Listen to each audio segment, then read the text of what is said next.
वहीं से नंबर था आपको सर। इस तरफ इधर से आ रहा था बच्चा? सर, इस तरफ से आ रहा था। ओके।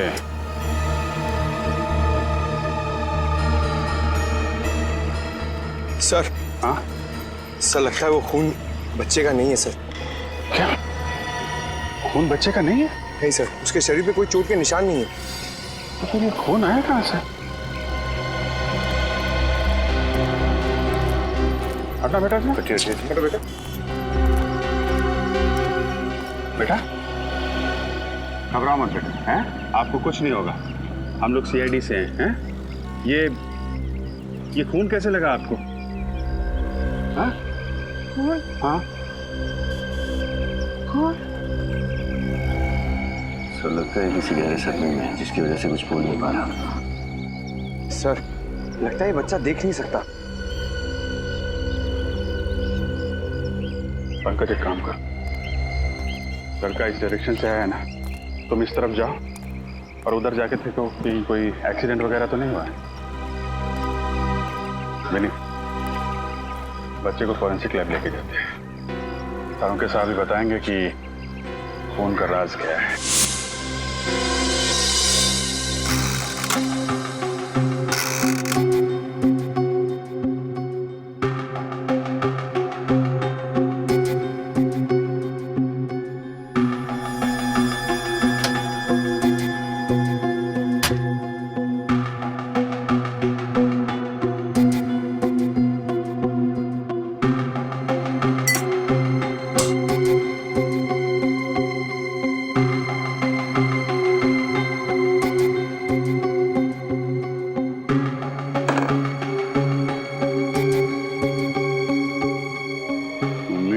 सर, बच्चे की टी शर्ट पे पाया गया खून किसी इंसान का ना हो।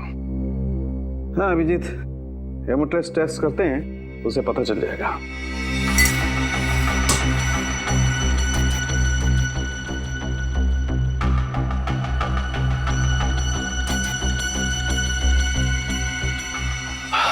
सॉरी अभिजीत, तुम्हारा मनचाहा जवाब नहीं दे सकता।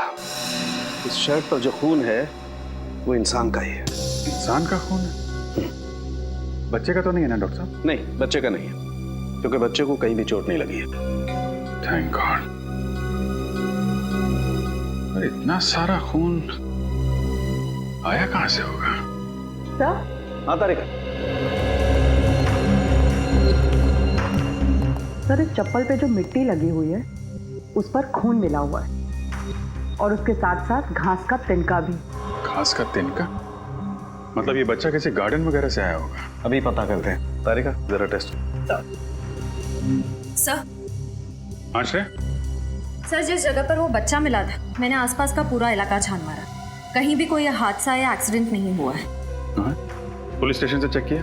जी सर, पिछले 15 दिनों में किसी के भी लापता होने की खबर दर्ज नहीं कराई गई है। कमाल है। फिर ये बच्चा आया कहां से होगा? अभिजीत। हाँ डॉक्टर साहब? अभिजीत, इस शर्ट पर एक नहीं 3 लोगों का खून मिला है। क्या 3 लोगों का खून? माय गॉड,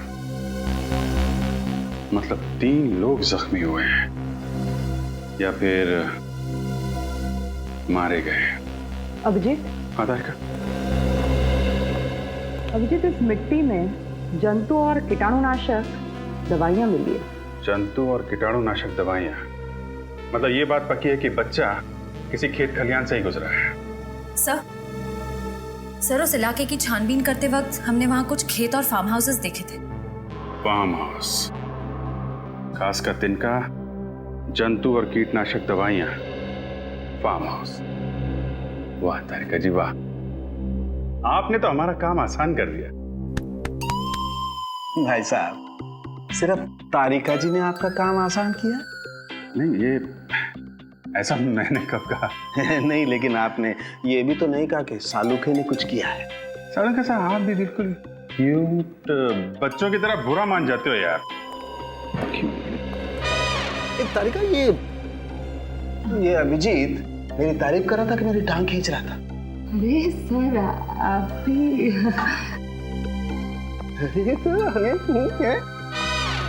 अरे ये सब दोनों के दोनों मिले हुए हैं। सर इतने सारे फार्म हाउस चेक किए, कहीं कुछ पता नहीं चला। हो सकता है यहाँ कुछ पता चले।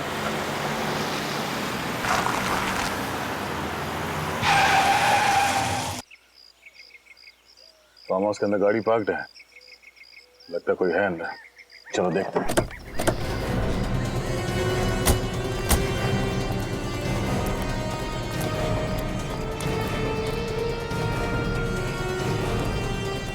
अंदर चल के देखते हैं।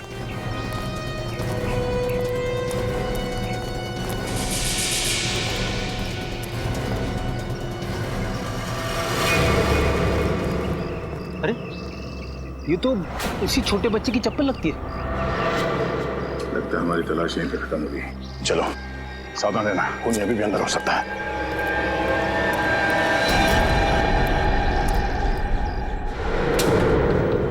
कोई है? हेल्प मी, बहुत दूर से आया हूं। Help me.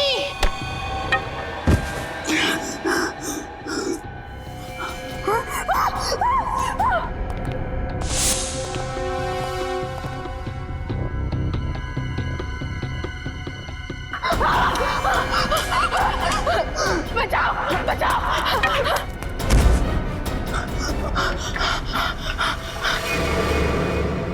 यहाँ पर कुछ भयानक हुआ। देखो घर में कोई है क्या? चली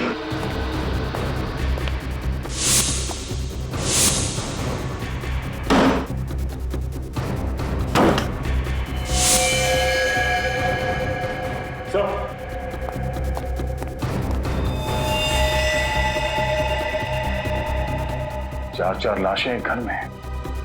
फॉरेंसिक को बुलाओ।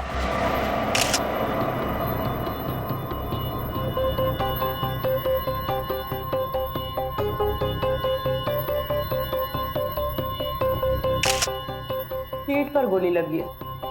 कम से कम 2-3 घंटे हुए होंगे इसे मरे। ये काम करो, इस घर की अच्छी तरह से तलाशी लो। एक भी सुराग छूटना नहीं चाहिए। ये है वो 2 लाशें।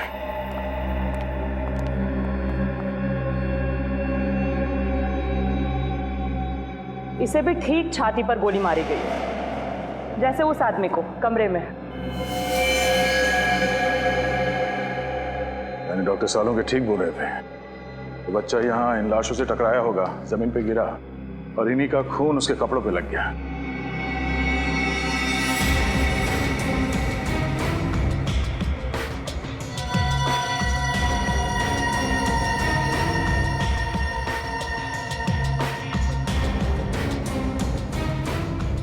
डॉक्टर तारिका, लगता है कि सारे खून इसी गन से हुई है।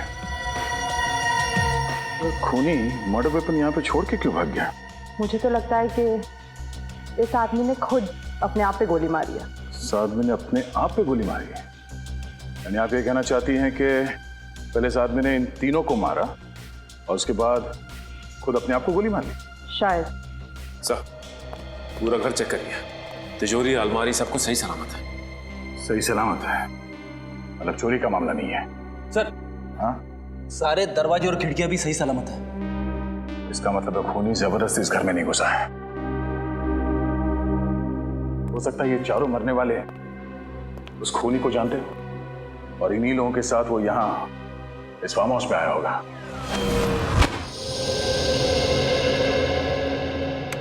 अरे क्या बात है डॉक्टर साहब, आज अकेले ही?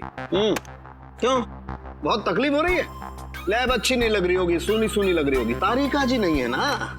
नहीं मेरे वो मतलब नहीं था। अरे मैं जानता हूँ तुम्हारा मतलब यार, तुम बोलते कुछ और हो, तुम्हारे मन में कुछ और होता है। अरे सर, मैं इन चारों लाशों के खून के पीछे का मतलब जानने आया हूँ। आपको मालूम है तो बता दो बस। तुम मुझसे क्यों पूछ रहे हो भाई? जाकर के तारिका जी से पूछ लो, वो बता देंगी तुम्हें सब कुछ। सर आप तो बुरा मान गए। सारी दुनिया जानती है डॉक्टर सालुंखे के बगैर सीआईडी में आज तक एक केस भी सॉल्व नहीं हुआ है। अब आया ऊंट पहाड़ के नीचे, है ना? ऐसे बुला करो, अच्छे लगते हो।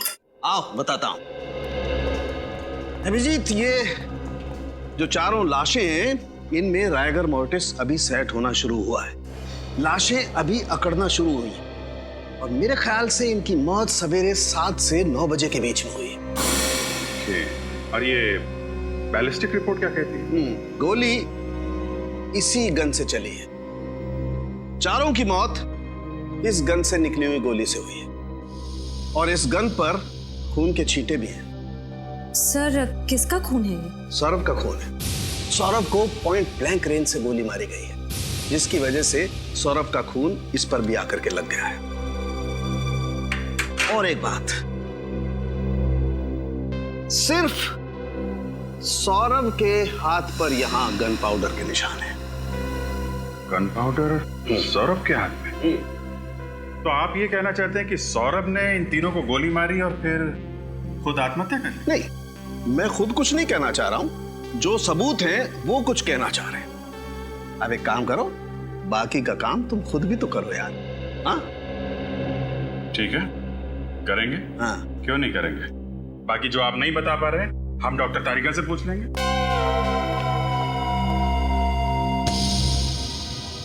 पूर्वी, इस सौरभ के पास से जो गन मिली थी उसके बारे में क्या पता चला? किसकी थी वो गन? वो गन इसी के नाम पे रजिस्टर्ड थी। वो गन सौरभ के नाम पर ही रजिस्टर्ड है। और फिर साळुंखे को जो गन पाउडर के ट्रेसेस मिले वो भी सौरभ की उंगलियों पर।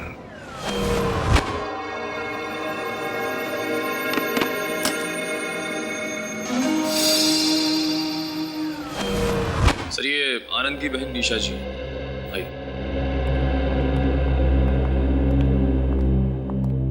आइए निशा जी, देखिए हम आनंद और उसके दोस्तों के बारे में कुछ जानना चाहते हैं ताकि हमें केस सॉल्व करने में मदद मिले। सर, ये सब लोग कॉलेज के दोस्त थे और बहुत सालों के बाद मिलने वाले थे, इसीलिए इन लोगों ने प्लान बनाया था कि सौरभ के फार्म हाउस पे जाएंगे। निशा जी, आपने आखिरी बार आनंद से बात कब की थी? आनंद से मेरी लगभग 1 हफ्ते पहले बात हुई थी, लेकिन हाँ, यश का 2 दिन पहले ही मुझे फोन आया था और उसी ने मुझे बताया कि ये लोग फार्म हाउस पे पार्टी करने जा रहे हैं। यश? ये यश कौन है? सर, यश भी उन लोगों का दोस्त है और ये सब लोग मिलकर उस दिन फार्म हाउस पर गए।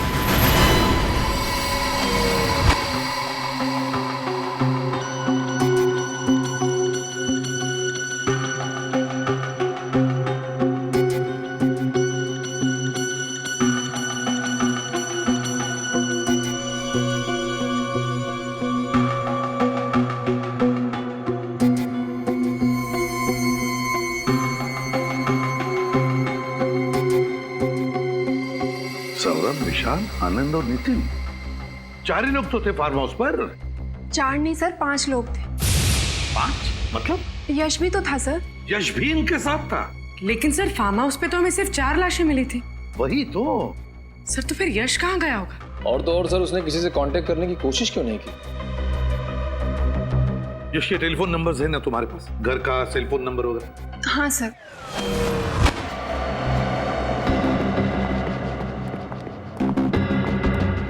ये देखो, कोई सुराग मिला डॉक्टर तारिका? पता नहीं कितने काम का है, लेकिन थोड़ा अजीब जरूर है। क्यों? अजीब क्या है? इस बाल की लंबाई देखो। यहाँ पर जितने भी लोग मरे थे उनमें से किसी के भी बाल इतने लंबे नहीं थे।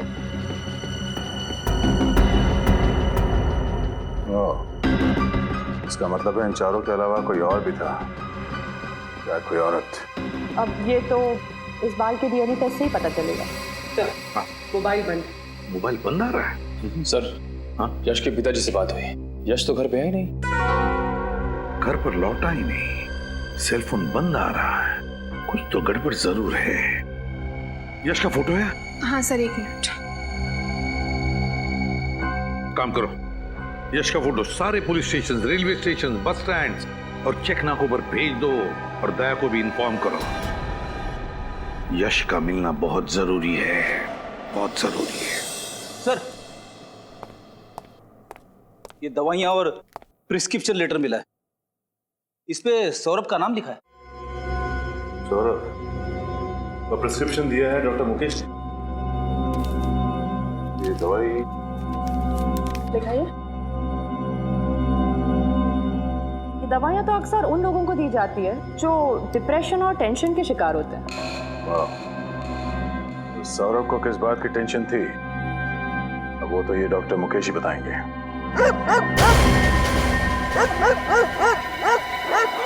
कुत्तों के भौंकने की आवाज पीछे की तरफ से आ रही है।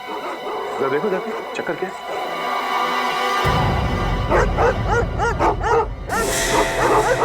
भौंकने की आवाज इधर से आ रही है। किस तरफ?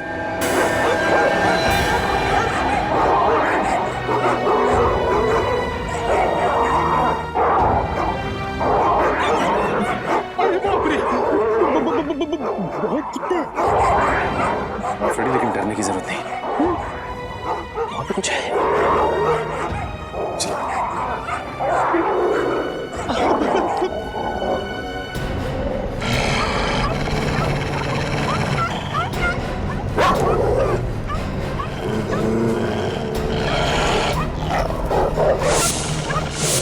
My God.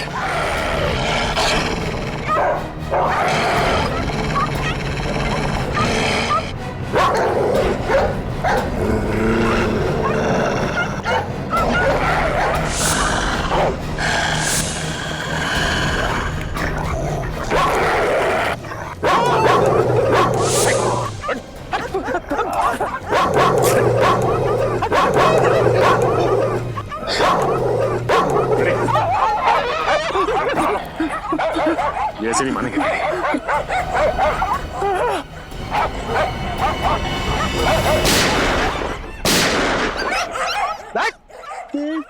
फ्रेडी से टक्कर?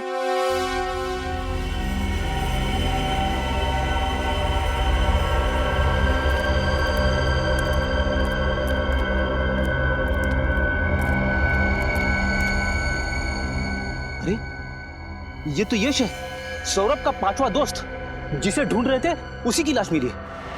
हाँ फ्रेडी, हमें लग रहा था कि ये यश अपने दोस्तों का खून करके भाग रहा है, लेकिन ये तो अपनी जान बचाने के लिए भाग रहा था। आपको ऐसा क्यों लग रहा है? ये देखो फ्रेडी, ये इसकी पीठ में यहाँ पीछे से गोली मारी गई है और एक गोली यहाँ किडनी के पास। लेकिन एक बात समझ में नहीं आ रही है, ये सारे खून कर कौन रहा है? Sir I.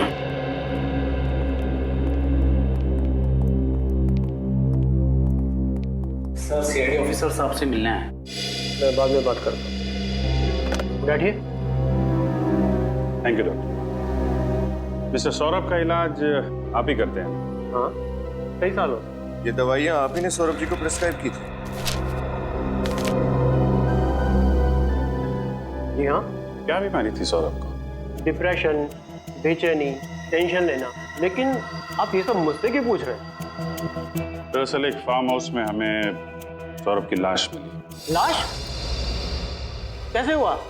पक्का तो कुछ नहीं कह सकते, लेकिन अभी सिर्फ इतना पता चला है कि उसकी मौत गोली लगने की वजह से। गोली चलाई गई उस पर? सिर्फ उनका ही नहीं, उनके 4 दोस्तों का भी खून हुआ और हमें शक है पहले उन्होंने उन चारों की जान ली, फिर अपने आप को भी मार लिया। मुझे नहीं लगता कि सौरभ ने किसी का खून किया होगा। मैं कई सालों से उसका इलाज कर रहा हूँ और उसकी हालत में काफी सुधार था। लेकिन पूरी तरह से तो ठीक नहीं हुआ। लेकिन उससे ऐसी कोई बीमारी नहीं थी कि इंसान उस बीमारी में किसी का खून कर दे। उसकी दवाइयों का भी कोई साइड इफेक्ट नहीं था। लेकिन सर वो तो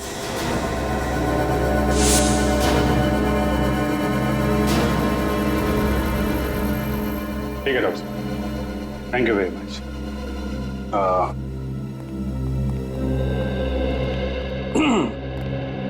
छोड़ने नहीं चलोगे?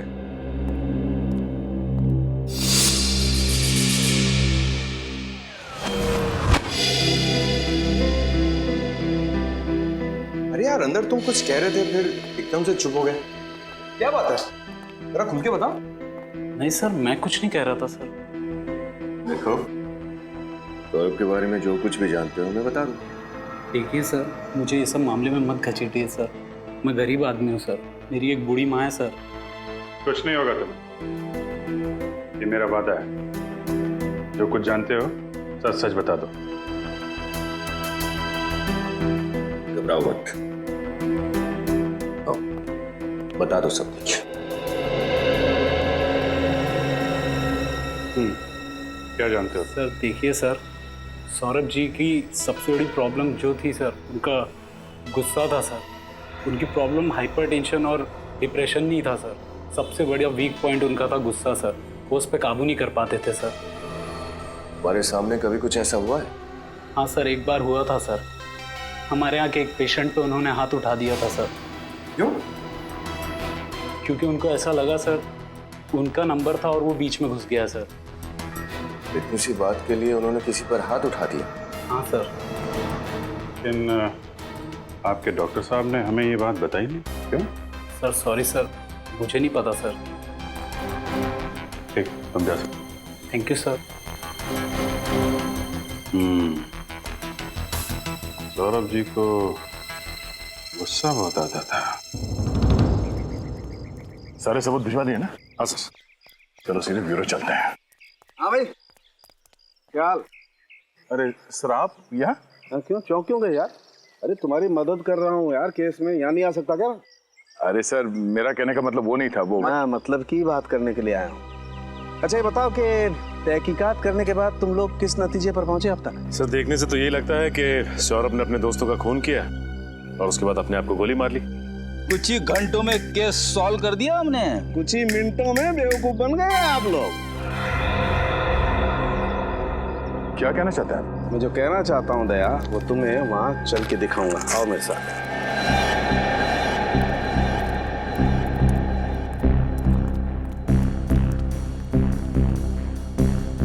यही जगह है ना जहां पर सौरभ की लाश थी? हाँ सर, यहाँ पे। हाँ।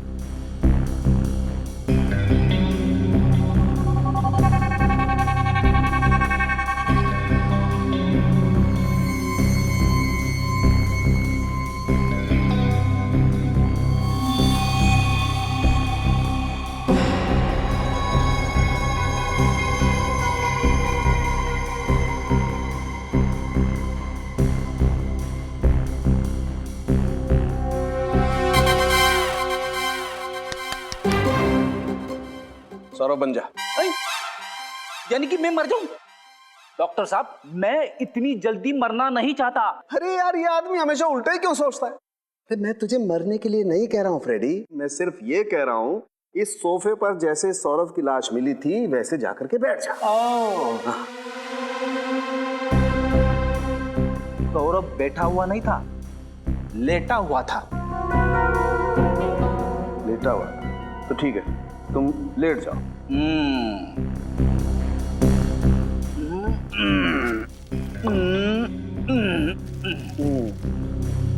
ऐसे ही लेटा हुआ था दया? ये पैर ऐसे ऊपर? हाँ।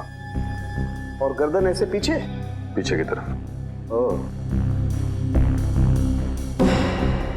दया, अगर किसी इंसान को अपने आप को गोली मारनी होगी तो स्वाभाविक रूप से उसे थोड़ा सा आगे की तरफ झुकना पड़ेगा। खड़े, आगे की तरफ झुक। अरे क्या मुसीबत है डॉक्टर साहब? अरे मुसीबत कुछ नहीं है, जो कह रहा हूँ कर, आगे झुकना। कैसे झुकूं? अटक जाऊंगा। अरे पैर नीचे कर यार। हाँ, ऐसे ऐसे। ये अब जैसे सौरभ ने अपने आप को गोली मारी थी ना, वैसे गोली मार। लेफ्ट हैंड से नहीं, राइट हैंड से। सौरभ लेफ्ट हैंडेड था। नहीं, सौरभ राइट हैंडेड था। वो राइट हैंडेड था, ये आपको कैसे पता चला? दया, मैंने सौरभ का ड्रिंक का ग्लास अच्छी तरह से चेक किया है। उस पे जितने भी फिंगरप्रिंट्स हैं सौरभ के, वो सब राइट हैंड के। इसलिए मैं कहता हूँ कि सौरभ राइट हैंडेड था। ऐसे कोई आदमी अपने आप को गोली मारेगा इस तरीके से बैठ करके, तो खोपड़ी से खून के छींटे जाएंगे वहां, इस तरफ, ऊपर की तरफ। लेकिन यहाँ तो खून के छींटे नहीं हैं, खून के छींटे हैं वहां, पीछे की तरफ। और वो तभी जा सकते हैं जब आदमी ऐसे लेटा हो और कोई उसे यहां से गोली मारे। पैरों से। सौरभ की लाश यूं पड़ी हुई थी। अब दया, मैंने अपनी पूरी जिंदगी में किसी इंसान को ऐसे लेट करके अपने आप को गोली मारते हुए नहीं देखा। इसका मतलब है सौरभ ने आत्महत्या नहीं की थी, उसका भी खून किया गया। बिल्कुल, सौरभ का खून ही हुआ है और किसी ने उसे तब गोली मारी है जब वो ऐसे पैर फैला करके आराम से सो रहा था।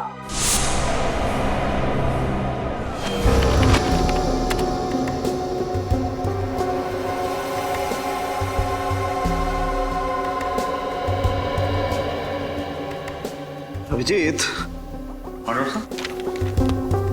सौरभ और यश के जूतों में मिली मिट्टी मैच नहीं करती है, अलग अलग है।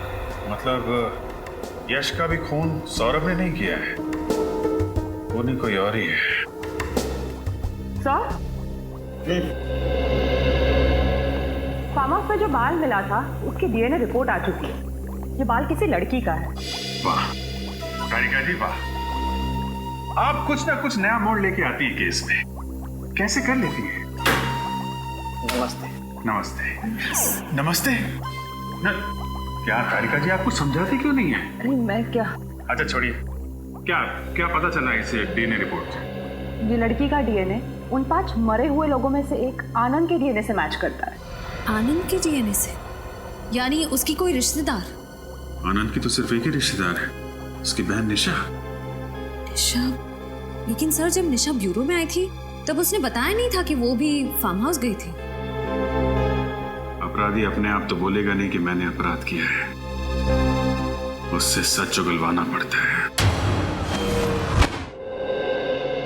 हाँ? अरे कुछ नहीं, मुझे थोड़ा सा टाइम लगेगा। हाँ, मैं बस थोड़ी देर में रेडी हो जाऊंगी और उसके बाद तुम्हारे पास पहुंचती हूँ। हाँ ऑफ कोर्स।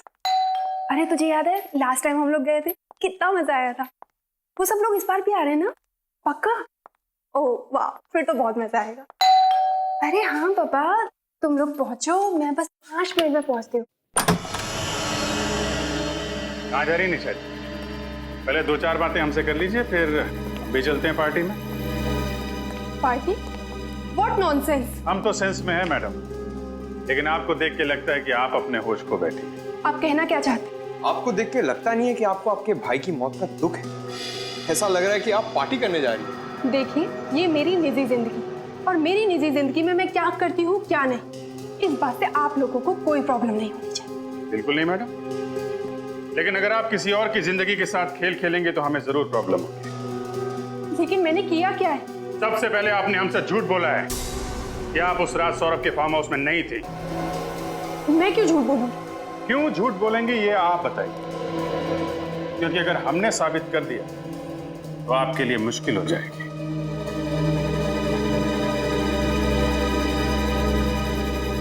बोलिए बोलिए बोलिए, आराम से बोलिए।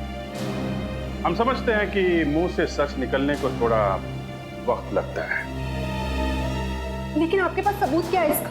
फोरेंसिक रिपोर्ट है हमारे पास जो साफ साफ साबित करती है कि आप उस वक्त फार्म हाउस में थी। अगर आपको वो रिपोर्ट देखनी है, चलिए हमारे साथ ब्यूरो। हाँ, मैं उस दिन फार्म हाउस गई थी, लेकिन इस खून से मेरा कोई लेना देना नहीं। हमें सब कुछ पता चल चुका है निशा जी। आपके भाई के साथ आपकी बनती नहीं थी, प्रॉपर्टी का केस चल रहा था और उसकी मौत के बाद आपका रास्ता साफ हो गया और प्रॉपर्टी आपके नाम हो गई। हाँ, ये बात सच है कि मेरी और आनंद की बिल्कुल नहीं बनती। तो फिर आप वहां फार्म हाउस क्यों गए? क्योंकि सौरभ और बाकी लोगों ने मुझे फोर्स किया, कहने लगे कि इतने सालों के बाद मिल रहे हैं तो तुझे आना ही होगा। मैं गई जरूर थी, लेकिन मैं थोड़ी देर बाद ही वहां से निकल गई। क्यों? क्योंकि उस रात आनंद और मेरा झगड़ा हुआ था और मेरा मूड ऑफ हो गया, तो मैंने वहां से जाना ही जरूरी समझा। ये बात आपने पहले क्यों नहीं बताई हमें? मैं डर गई। मुझे लगा कि अगर मैं आप लोगों को ये बात बताऊंगी तो आप लोग उल्टा मेरे ऊपर ही शक करने लगेंगे। वहां से निकलने के बाद आप कहाँ गए? उसके बाद मैं घर पे आकर सो गई थी। वाह, बहाना अच्छा बनाया ताकि किसी गवाह की जरूरत ना पड़े, लेकिन जब तक ये केस सॉल्व नहीं हो जाता आपको ब्यूरो में रहना पड़ेगा।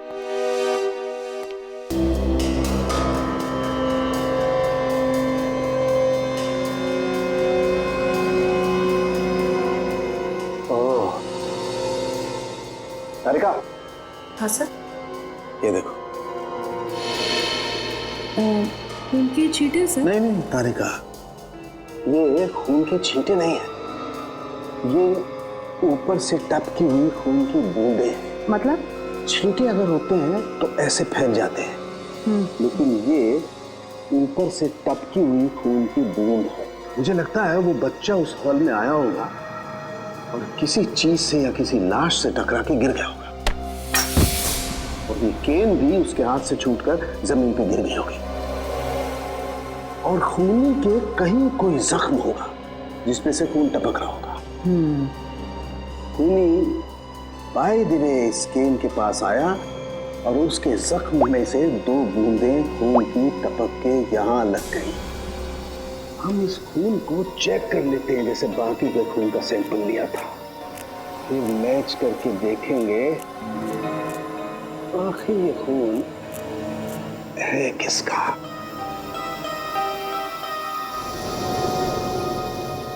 ये देखो तारिका, ये उन 5 लोगों के ब्लड का सैंपल है, और ये खून है जो स्कैन पे लगा हुआ है। एक काम करो, अपने रिकॉर्ड में चेक करो कि किसी से मैच होता है क्या। हेलो अभिजीत। हाँ डॉक्टर साहब, छड़ी पे जो खून मिला था क्या पता चला उसके बारे में? अभिजीत, ये खून उन 5 मरने वालों में से किसी का भी नहीं है। फिर तो निशा का ही होगा। नहीं, निशा के खून से भी मैच नहीं होता। वो क्रिमिनल रिकॉर्ड में चेक करके देखा? वो भी देख लिया, लेकिन रिकॉर्ड में किसी से मैच नहीं हो रहा है। कमाल है, सौरभ को खूनी समझ रहे थे, वो खूनी नहीं निकला। निशा भी बेकसूर है, तो फिर खूनी है कौन?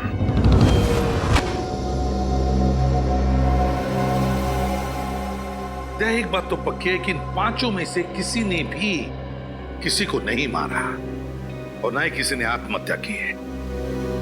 सर, जिस किसी ने भी ये किया है उसे पहले से मालूम था कि ये 5 दोस्त उस फार्म हाउस में एक ही छत के नीचे मिलने वाले थे। मगर इन 5 को क्यों मारा? 5 को क्यों मारा? ऐसे भी क्या दुश्मनी? सर, ये 5 कॉलेज के टाइम के दोस्त थे सर। मतलब जो कुछ भी हुआ कॉलेज में हुआ, पर अब इन 5 की मौत के साथ वो राज भी दफन हो गया। सर, सौरभ के माता पिता। नमस्ते, माफ कीजिए हमें, हम आप लोगों को थोड़ी तकलीफ दे रहे हैं। बात यह है कि आपके बेटे के खूनी तक पहुंचने के लिए हमें आपकी थोड़ी मदद चाहिए। क्या आपके बेटे का किसी के साथ कोई झगड़ा वगड़ा था? किसी से कोई दुश्मनी? नहीं, दुश्मनी का तो सवाल ही नहीं उठता। बहुत शांत स्वभाव का था सर वो, किसी से ज्यादा बातें भी नहीं करता था वो। अच्छा ये बताइए कि आपका बेटा सौरभ डॉक्टर मुकेश के पास इलाज के लिए जाता था? जी हाँ। लेकिन क्यों? अपने चिड़चिड़ेपन, टेंशन और नींद ना आना, इसके लिए। मगर बचपन से वो ऐसा नहीं था सर, मुझे आज भी याद है। वो कॉलेज की आखिरी दिन वाली पार्टी की रात थी, बस उसी रात से वो ऐसा हो गया। क्या हुआ था उस रात को? पता नहीं सर, बस पार्टी से आया और सीधा ही अपने कमरे में चला गया। 3 दिन तक वो बाहर नहीं आया, ना कुछ खाया ना कुछ पिया, कुछ भी नहीं सर, कुछ भी नहीं। इसीलिए हमने डॉक्टर मुकेश की मदद ली, उनसे हमारे घरेलू संबंध है। बाद में वो धीरे धीरे ठीक भी हो रहा था। ये सब उसके कॉलेज के दोस्तों की वजह से हुआ। मैंने उसे मना किया था, उसने मेरी बात मानी और उनसे अपना रिश्ता भी तोड़ दिया। तो फिर वो उनके साथ फार्म हाउस क्यों गया था? वो उसके दोस्त आनंद का फोन आया था, बोला बहुत साल के बाद मिल रहे हैं तो आ जाओ, और वो गया, फिर लौट के वापस नहीं आया, लौट के वापस नहीं आया। पूर्वी, जरा इन्हें छोड़ा ना। सर, इन 5 के साथ जो कुछ भी हुआ उस फार्म हाउस में, उसका संबंध कॉलेज के आखिरी दिन वाले पार्टी से ही है सर। हाँ तभी कुछ तो हुआ है। दया, पता लगाना पड़ेगा इन 5 के बारे में, पता लगाना पड़ेगा इनके अतीत के बारे में, तभी पता चल जाएगा क्या हुआ था उस रात को। सर अजीत से फोन पर सारी बात हुई थी। उसने बोला था कि हल्के नीले कलर की टी शर्ट में यहीं पर जॉगिंग कर रहे हैं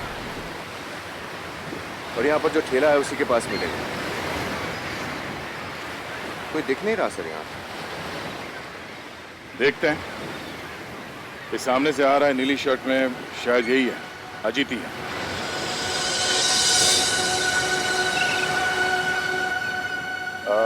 मिस्टर अजीत। जी हाँ, आप लोग सीआईडी से? जी। कहिए सर, मैं आपकी क्या मदद कर सकता हूँ? हमें इन पांचों के अतीत के बारे में कुछ जानकारी चाहिए थी, इसलिए हम आपसे मिलने आए। जी हाँ, ये मेरे कॉलेज में ही थे, सेम बैच। इनमें सौरभ को मैं अच्छी तरह से जानता हूँ। कहिए सर, क्या हुआ? इन पांचों का खून हो गया है। खून? पांचों का एक साथ? आप इन्हें अच्छी तरह से जानते थे, तो क्या आप बता सकते हैं कि कॉलेज के आखिरी दिन में जो पार्टी हुई थी उसमें क्या हुआ था? क्या उस रात अरे इन पांचों ने तो हंगामा किया था। इन्होंने शराब पीकर गाली गलौज किया था और कॉलेज के ट्यूबलाइट पर शीशे तोड़ दिए थे। इसलिए कॉलेज के डीन ने इन्हें कॉलेज से बाहर निकाल दिया था। तो कैंपस से निकाले जाने के बाद ये लोग कहाँ गए होंगे, कुछ अंदाजा है? सर पक्का तो पता नहीं, मगर ये लोग गुस्से में चिल्ला चिल्ला कर कह रहे थे कि हमें भी इस घटिया पार्टी में नहीं रहना। हम जा रहे हैं सौरभ के फार्म हाउस पर, वहाँ शानदार पार्टी करेंगे। शायद वहीं गए होंगे। ठीक है, आपकी जानकारी के लिए बहुत बहुत धन्यवाद। Thank you. Yes sir. Sir उस रात ये पांचों दोस्त एक साथ सौरभ के फार्म हाउस गए थे और इन लोगों ने हद से ज्यादा पी रखी थी। उस रात फार्म हाउस के रास्ते में जरूर कुछ हुआ था जिसकी वजह से सौरभ को गहरा सदमा लगा। पता करना पड़ेगा कि हुआ क्या था उस रात।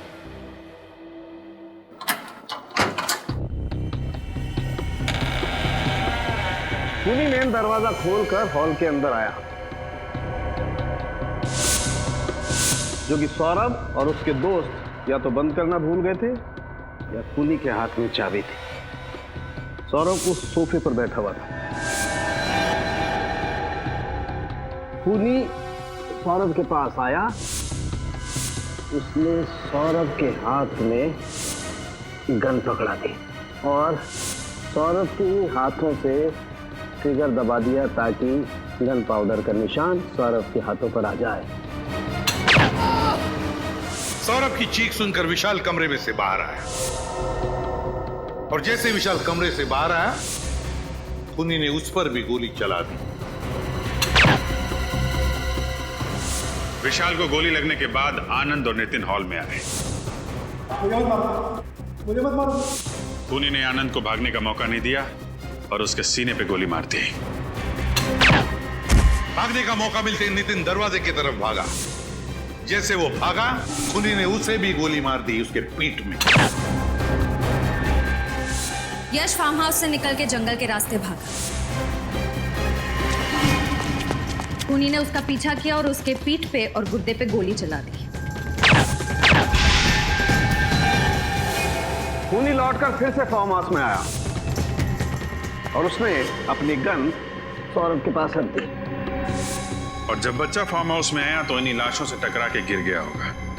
तभी इन तीनों का खून उसके शर्ट पे लग गया और घबरा के बच्चा यहां से बाहर भाग गया।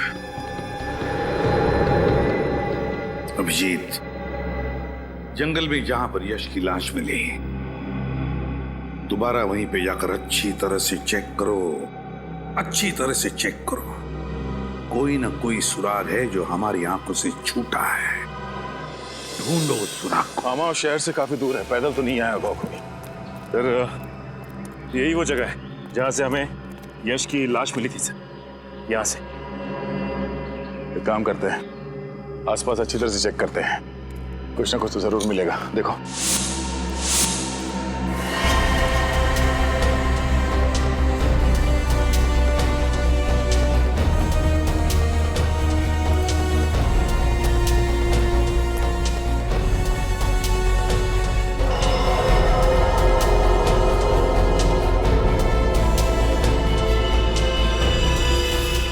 सर,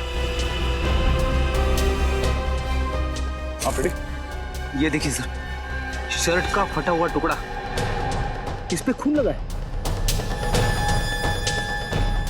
हाँ, इसका मतलब खूनी यहाँ से भागा होगा और हड़बड़ी में उसका शर्ट इस झाड़ में फंस गया और उसे पता तक नहीं चला। सर, हाँ सचिन, ये देखिए सर,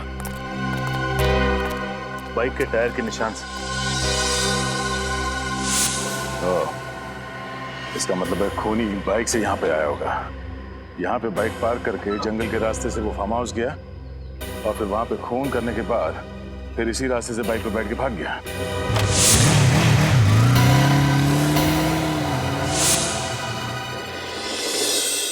ओके। हाँ सर। सर, उस कपड़े के टुकड़े से उसे पहनने वाले का पता चला? देखो दया, कपड़ा किसने पहना था, खूनी कौन है, ये ढूंढना आप लोगों का काम है। मेरा काम है जो सुराग और सबूत मिले हैं उनकी जांच करके हकीकत आप लोगों के सामने रख देना। तो सर फिर इस सुराग से क्या हकीकत सामने आई है? इस कपड़े पर सौरभ के खून के अंश पाए गए और इस कपड़े पर मर्क्यूरी और कोयले के अंश भी मिले हैं। कोयला और मर्क्यूरी? शायद मेरे पास इसका जवाब है। जब हम नक्शे में फार्म हाउस ढूंढ रहे थे तब मेरी नजर यहाँ पड़ी।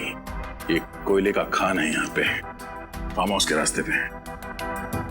सर यानी कि ये खूनी कोयले की खदान में काम करता होगा या फिर उसके आसपास रहता होगा। सचिन 5 दोस्तों की मौत हुई। उनके एक और दोस्त अजीत का कहना है कि कॉलेज की पार्टी के बाद वो 5 सौरभ की गाड़ी में फार्म हाउस जाने के लिए रवाना हुए थे और सर उसके अगले ही दिन ये आर्टिकल छपा था। जेपी मार्ग में हुई दुर्घटना। एक तेजी से आती कार ने राह चलते आदमी को टक्कर मार दी जिसकी जगह पे मौत हो गई। जेपी मार्ग तो ये फार्म हाउस के रास्ते पे पड़ता है। हाँ सर, और इन लोगों के निकलने के ठीक 45 मिनट बाद ये एक्सीडेंट हुआ था। सर हो सकता है कि ये सौरभ शराब के नशे में धुत होकर गाड़ी चला रहा और उसका एक्सीडेंट हो गया। हाँ, और इसीलिए उस हादसे के बाद वो गुमसुम हो गया और 3 दिन तक वो अपने कमरे से बाहर नहीं निकला। सो ये देखिए, इसमें यह भी लिखा हुआ है कि मरने वाले का 12 साल का बेटा इस एक्सीडेंट का चश्मदीद गवाह था, लेकिन गाड़ी चलाने वाला और उसके साथी वहां से भाग गए और कभी कानून के हाथ नहीं लगे। एक बात और सर, जिस आदमी का एक्सीडेंट हुआ था वो विजयनगर बस्ती में रहता था। विजयनगर बस्ती, और वो भी इस कोयले के खान के पास ही है।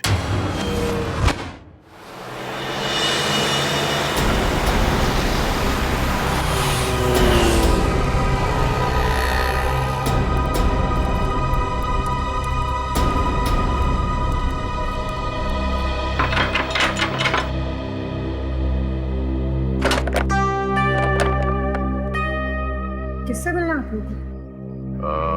जी आप ही से मिलना है, हम लोग सीआईडी से हैं। सीआईडी? जी। ये फोटो आपके पति की है? जी हाँ, इनको गुजरे तो 8 साल हो गए। इनकी मौत एक रोड एक्सीडेंट में हुई थी। हाँ, लेकिन 8 साल पहले के केस में सीआईडी को क्या दिलचस्पी हो सकती है? फिलहाल हम एक केस की तहकीकात कर रहे हैं जिसका संबंध आपके पति की मौत से है। मैं कुछ समझी नहीं। इस अखबार के हिसाब से जब आपके पति का एक्सीडेंट हुआ था उस वक्त आपका बेटा इकलौता चश्मदीद गवाह था, है ना?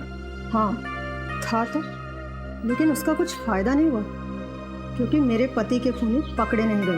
अब आपका बेटा काफी बड़ा हो गया होगा। जी हाँ, बड़ा भी और समझदार भी। बहुत छोटी उम्र में घर की सारी जिम्मेदारियां संभाल ली थी उसने। आपका बेटा अभी घर पर नहीं है? जी नहीं, बाहर गया है किसी काम से, आता ही होगा। क्यों?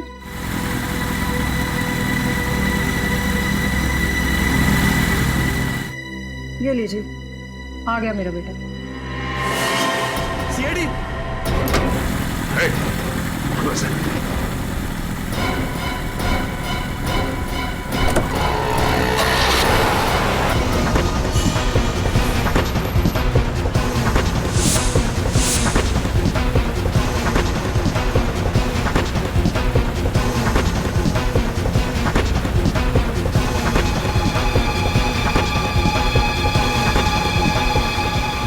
बच के जाएगा कहाँ?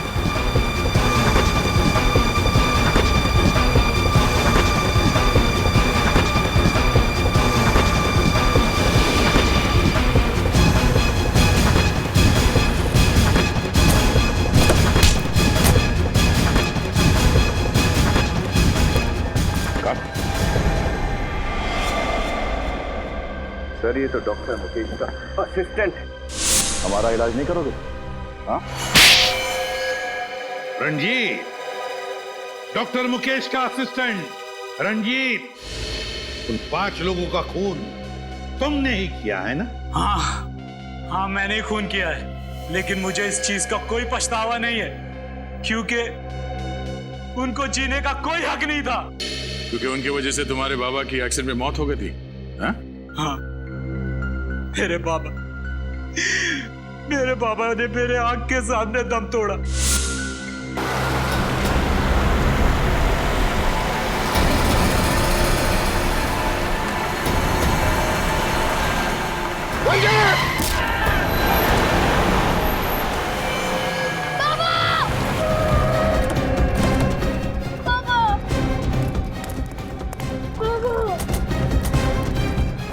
बाबा को मार दिया, मेरे बाबा को मार दिया। बाबा, बाबा।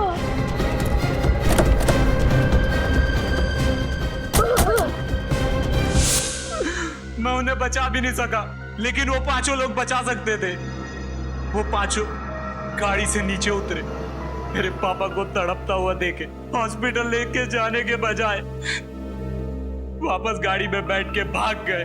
और इतने सालों के बाद भी तुम्हें उनका चेहरा याद रहा? एक एक का चेहरा मेरे आंख के सामने था, और अचानक एक दिन सौरभ मेरे सामने आ गया।